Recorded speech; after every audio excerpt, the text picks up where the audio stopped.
जय माता दी। आइए सुनते हैं दुर्गा सप्तशती का 10वां एवं 11वां अध्याय। महर्षि मेधा ने कहा, हे राजन, अपने प्यारे भाई को मरा हुआ तथा सेना को नष्ट हुआ देखकर क्रोध में भरकर दैत्यराज शुंभ कहने लगा, दुष्ट दुर्गे, तू अहंकार से गर्व मत कर, क्योंकि तू दूसरों के बल पर लड़ रही है। देवी ने कहा, हे दुष्ट, देख, मैं तो अकेली ही हूँ। इस संसार में मेरे सिवा दूसरा कौन है? यह सब मेरी शक्तियाँ हैं। देख, यह सब की सब मुझ में प्रविष्ट हो रही हैं। इसके पश्चात ब्रह्माणी आदि सब देवियां उस देवी के शरीर में लीन हो गईं और देवी अकेली रह गई। तब देवी ने कहा, मैं अपनी ऐश्वर्य शक्ति से अनेक रूपों में यहाँ उपस्थित हुई थी। उन सब रूपों को मैंने समेट लिया है। अब अकेली ही यहाँ खड़ी हूँ, तुम भी यहीं ठहरो। महर्षि मेधा ने कहा। तब देवताओं तथा राक्षसों के देखते देखते देवी तथा शुंभ में भयंकर युद्ध होने लगा। अंबिका देवी ने सैकड़ों अस्त्र शस्त्र छोड़े। उधर दैत्यराज ने भी भयंकर अस्त्रों का प्रहार आरंभ कर दिया। देवी के छोड़े हुए सैकड़ों अस्त्रों को दैत्य ने अपने अस्त्रों द्वारा काट डाला। इसी प्रकार शुंभ ने जो अस्त्र छोड़े, उनको देवी ने अपने भयंकर हुंकार के द्वारा ही काट डाला। दैत्य ने जब सैकड़ों बाण छोड़कर देवी को ढक दिया तो क्रोध में भरकर देवी ने अपने बाणों से उसका धनुष नष्ट कर डाला। धनुष कट जाने पर दैत्येंद्र ने शक्ति चलाई, लेकिन देवी ने उसे भी काटकर फेंक दिया। फिर दैत्येंद्र चमकती हुई ढाल लेकर देवी की ओर दौड़ा, किंतु जब वह देवी के समीप पहुंचा तो देवी ने अपने तीक्ष्ण बाणों से उसकी चमकने वाली ढाल को भी काट डाला। फिर दैत्येंद्र का घोड़ा मर गया, रथ टूट गया, सारथी मारा गया। तब वह भयंकर मुद्दर लेकर देवी पर आक्रमण करने के लिए चला, किंतु देवी ने अपने तीक्ष्ण बाणों से उसके मुद्दर को भी काट दिया। इस पर दैत्य ने क्रोध में भरकर देवी की छाती में बड़ी जोर से एक मुक्का मारा। दैत्य ने जब देवी को मुक्का मारा तो देवी ने भी उसकी छाती में जोर से एक थप्पड़ मारा। थप्पड़ खाकर पहले तो दैत्य पृथ्वी पर गिर पड़ा, किंतु तुरंत ही वह उठ खड़ा हुआ। फिर वह देवी को पकड़कर आकाश की ओर उछला और वहां जाकर दोनों में युद्ध होने लगा। वह युद्ध ऋषियों और देवताओं को आश्चर्य में डालने वाला था। देवी आकाश में दैत्य के साथ बहुत देर तक युद्ध करती रही। फिर देवी ने उसे आकाश में घुमाकर पृथ्वी पर गिरा दिया। दुष्टात्मा दैत्य पुनः उठकर देवी को मारने के लिए दौड़ा। तब उसको अपनी ओर आता हुआ देखकर देवी ने उसकी छाती विदीर्ण करके उसको पृथ्वी पर पटक दिया। देवी के त्रिशूल से घायल होने पर उस दैत्य के प्राण पखेरु उड़ गए और उसके मरने पर समुद्र, द्वीप, पर्वत और पृथ्वी सब कांपने लग गए।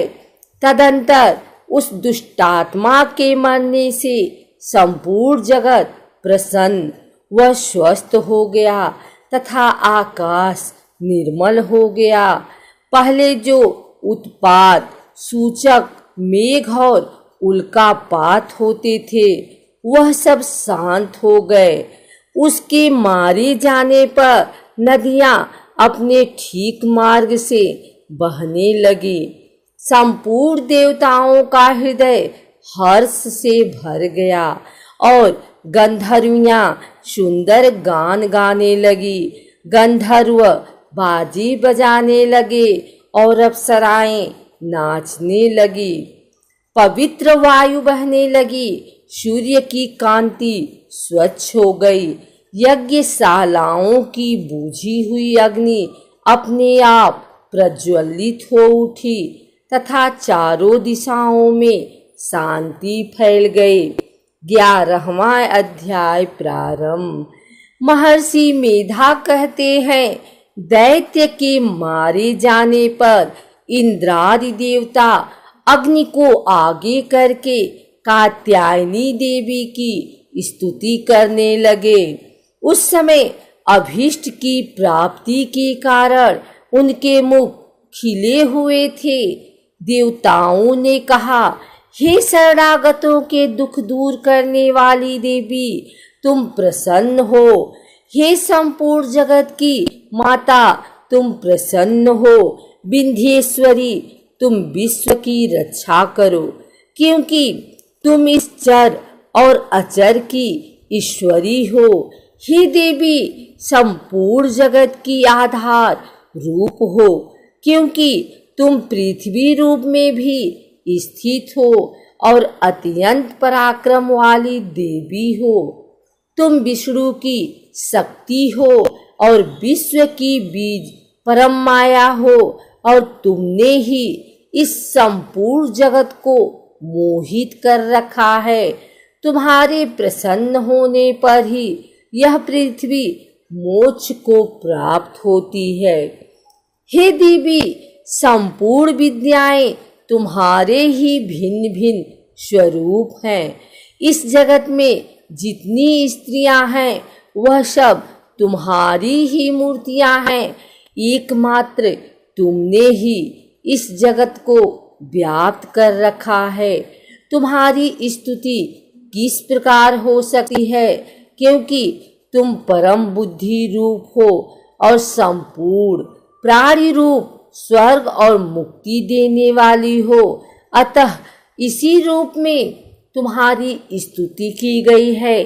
तुम्हारी स्तुति के लिए इससे बढ़कर और क्या युक्तियां हो सकती हैं। संपूर्ण जनों के हृदय में बुद्धि रूप होकर निवास करने वाली, स्वर्ग तथा मोक्ष प्रदान करने वाली, हे नारायणी देवी, तुमको नमस्कार है। कला काष्ठा आदि रूपों से अवस्थाओं को परिवर्तन की ओर ले जाने वाली तथा प्राणियों का अंत करने वाली नारायणी, तुमको नमस्कार है। हे नारायणी, संपूर्ण मंगलों के मंगल रूप वाली, हे शिवे, हे संपूर्ण प्रयोजनों को सिद्ध करने वाली, हे शरणागत वत्सला, 3 नेत्रों वाली गौरी, तुमको नमस्कार है। सृष्टि, स्थिति तथा संहार की शक्तिभूता सनातनी देवी, गुणों का आधार तथा सर्व सुखमयी नारायणी, तुमको नमस्कार है। हे शरण में आए हुए शरणागतों, दीन दुखियों की रक्षा में तत्पर, संपूर्ण पीड़ाओं को हरने वाली, हे नारायणी, तुमको नमस्कार है। हे नारायणी, तुम ब्रह्माणी का रूप धारण करके हंसों से जूते हुए विमान पर बैठती हो तथा कूस से अभिमंत्रित जल छिड़कती रहती हो। तुम्हें नमस्कार है। महेश्वरी रूप से त्रिशूल, चंद्रमा और सर्पों को धारण करने वाली, हे महामाया, वृषभ वाहन करने वाली नारायणी, तुम्हें नमस्कार है। मोरों तथा मुकुटों से घिरी रहने वाली, महाशक्ति को धारण करने वाली, हे कौमारी रूपधारिणी, निष्पाप नारायणी, तुम्हें नमस्कार है।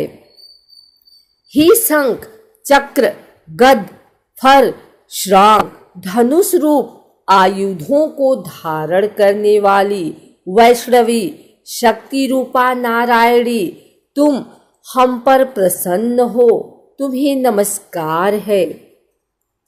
हे दांतों पर पृथ्वी धारण करने वाली, वाराह रूपणी कल्याणमयी नारायणी, तुम्हें नमस्कार है। हे उग्र नरसिंह रूप से दैत्यों को मारने वाली, त्रिभुवन की रक्षा में संलग्न रहने वाली नारायणी, तुम्हें नमस्कार है। हे मस्तक पर किरीट और हाथ में महावज्र धारण करने वाली, सहस्त्र नेत्रों के कारण उज्ज्वल वृत्तासुर के प्राण हरने वाली इंद्रिय शक्ति, हे नारायणी, तुम्हें नमस्कार है। हे शिवदूती स्वरूप से दैत्यों के महामद को नष्ट करने वाली, हे घोर रूप वाली, हे महाशब्द वाली, हे नारायणी, तुम्हें नमस्कार है।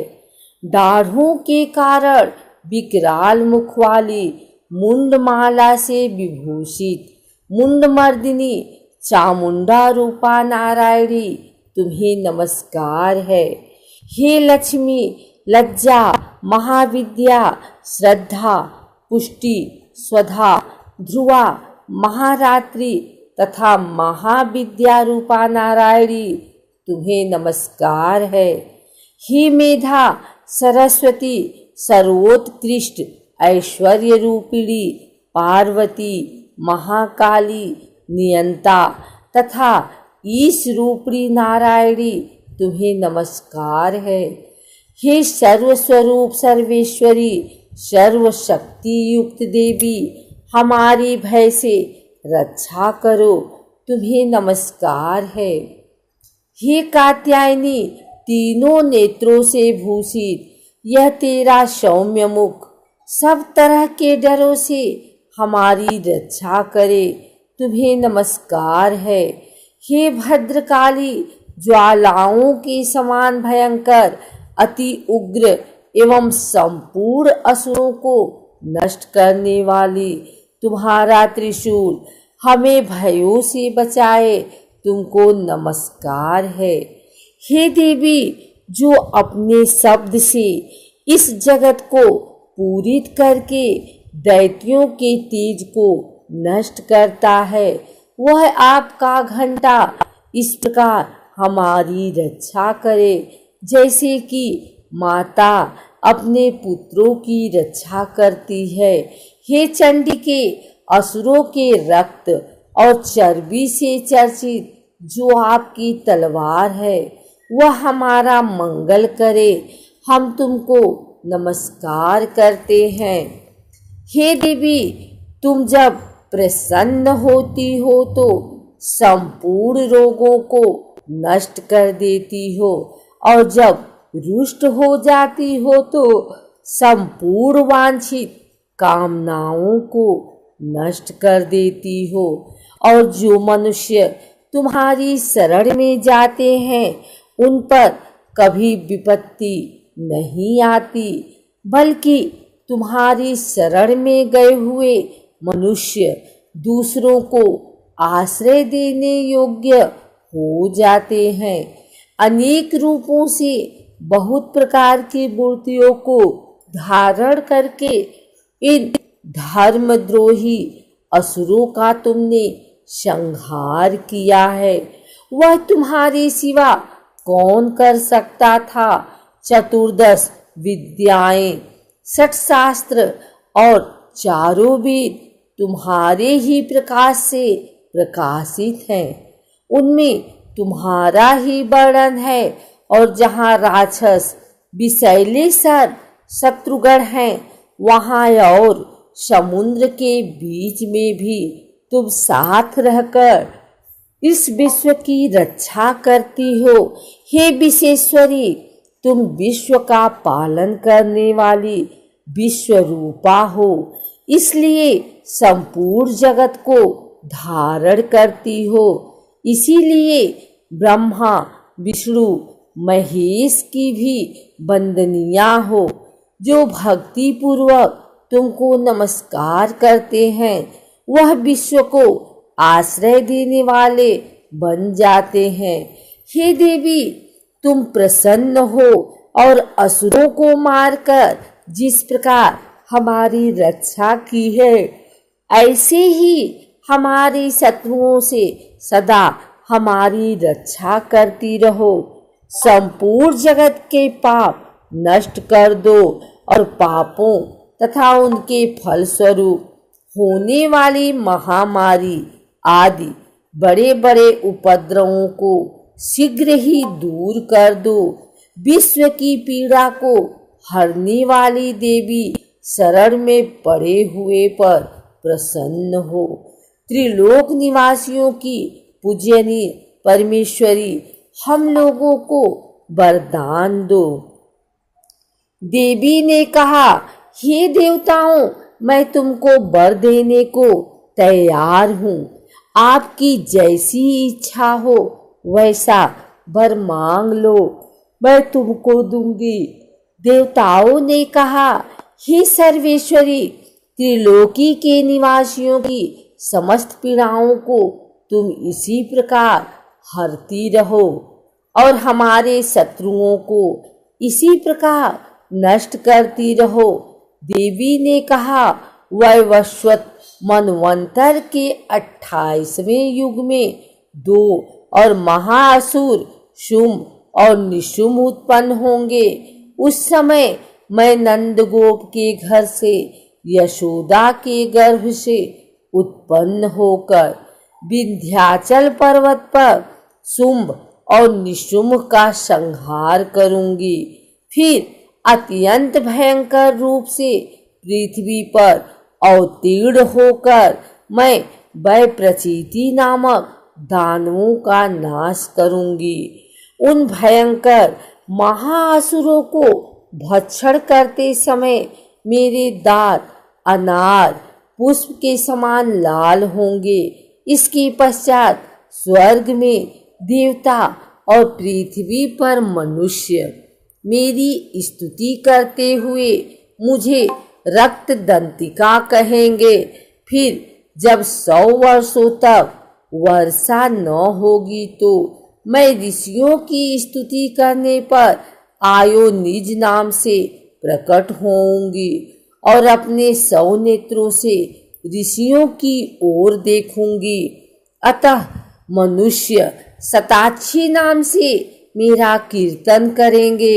उसी समय मैं अपने शरीर से उत्पन्न हुए प्राणों की रक्षा करने वाले शाकों द्वारा सब प्राणियों का पालन करूंगी और तब इस पृथ्वी पर शाकंभरी के नाम से विख्यात होंगी और इसी अवतार में दुर्ग नामक महाअसुर का वध करूंगी और इससे मैं दुर्गा देवी के नाम से प्रसिद्ध होंगी।